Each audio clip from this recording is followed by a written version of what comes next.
Question aussi sur les chaudières à gaz. Oui, parce que c'est François qui nous écrit « J'ai changé ma chaudière au fioul pour une au gaz. Est-ce que je vais devoir rechanger ?» Alors non, pour l'instant, non. En tout cas, vous n'y serez pas obligé. On ne va pas interdire ces chaudières à gaz, a dit le président hier. Du moins, pas tout de suite. Ça demande quand même quelques explications. Fanny Wegscheider est avec nous. Fanny, déjà, est-ce qu'on sait combien... Les éclaireurs de Fanny, voilà. Est-ce qu'on sait combien de ménages se chauffent au gaz comme François ?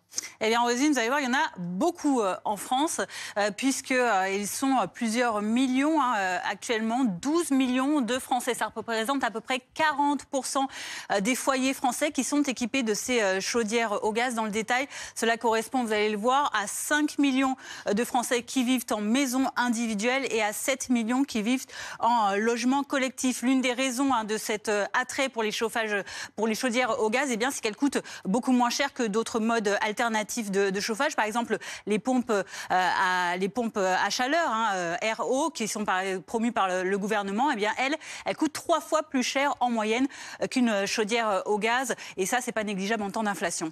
Fanny, aujourd'hui, on ne peut plus acheter de chaudière au fioul neuve. Est-ce que ça va arriver aussi pour le gaz ? Alors, on va se rendre compte que, en fait, hier, le président a rappelé quelque chose. Il a déclaré hier dans son interview aux 20h, non, on n'interdira pas les chaudières, les nouvelles chaudières au gaz, parce qu'on ne peut pas laisser nos compatriotes, en particulier dans les zones rurales, sans solution. Pourquoi ce petit rappel ? Eh bien, parce que la Première ministre, au printemps dernier, avait un peu semé la confusion en annonçant que ces chaudières seraient interdites en 2026 dans les logements anciens. Mais depuis, une concertation a eu lieu cet été sur la décarbonation dans le secteur du bâtiment. Et elle a conclu fin juillet dernier que non, il n'y aurait pas d'interdiction pour l'instant d'installation de ces nouvelles chaudières au gaz, le temps de laisser se développer les filières alternatives.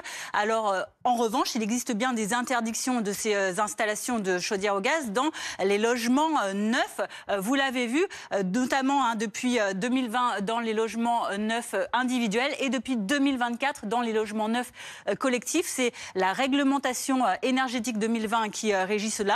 Mais en revanche, on le voit, toujours pas d'interdiction dans les logements déjà existants dans le bâti, donc ancien.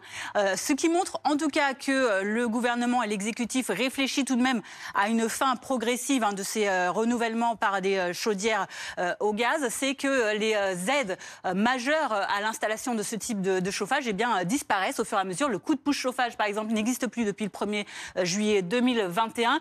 Autre aide qui a également disparu, c'est le dispositif MaPrimeRénov' pour ces installations de chaudières au gaz depuis janvier 2023 et puis depuis le mois d'avril également. Une autre aide, un bonus de 1 000 € pour convertir une chaudière au fioul en chaudière au gaz a également été supprimée. Merci Fanny. C'est aujourd'hui qu'Emmanuel Macron présente l'agenda de planification écologique.